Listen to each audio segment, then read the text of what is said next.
एखाद्याला IBS आहे असं त्यांनी डायग्नोज केलेलं आहे किंवा काही डॉक्टरांकडून सल्ला घेतलं, त्यांना सांगितलेलं आहे, तर एक्सपर्टला कधी भेटावं हा तुम्ही काही सजेशन देऊ शकता का?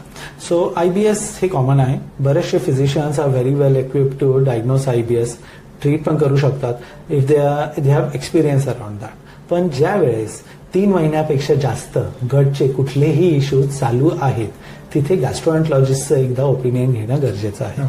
कारण आपण जसं म्हणालो की बाकी काही काळजीच्या गोष्टी एक्सक्लूड करणं हे स्पेशलिस्टचं काम आहे. डेफिनेटली ते एक्सक्लूड करून एक confirm diagnosis IBS, then the treatment can be dietitian, psychologist, psychiatrist, physician. एक टीम वर्क आहे आणि पेशंटची स्वतःची सपोर्ट सिस्टम याने काम होणार आहे.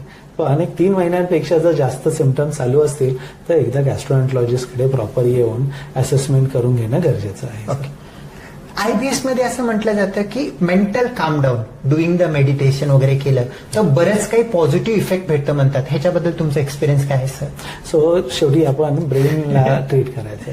ब्रेनला सगळ्यात क्वाइट ठेवण्यासाठी, कंट्रोलमध्ये, आपल्या स्वतःच्या कंट्रोलमध्ये ठेवण्यासाठी meditation is a powerful tool. मेडिटेशनने, योगाने आपल्याला जो फोकस येतो, एक रिअलायझेशन होतं की काय महत्वाचं आहे, काय नाही आहे, त्रास होतोय पण त्याला आपण कसं कंट्रोल करू शकतो स्वतः.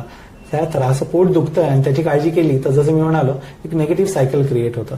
योगा, मेडिटेशन, ब्रेन कामिंग जे काही एक्सरसाइजेस आहेत याच्यामध्ये ते निगेटिव्ह सायकल ब्रेक होतं, तर त्याने डेफिनेटली हेल्प होतं. Highly recommended. ओके.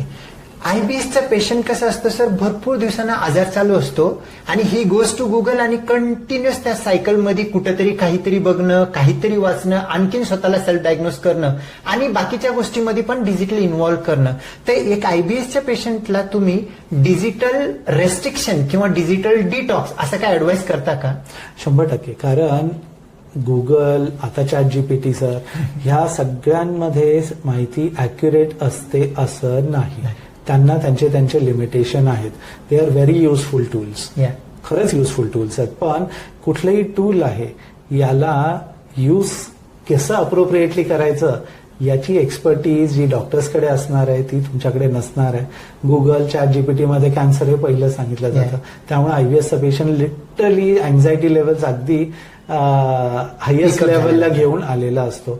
प्रत्येक IBSचे सिम्पटम कॅन्सरचं सिम्पटम नाही आहे.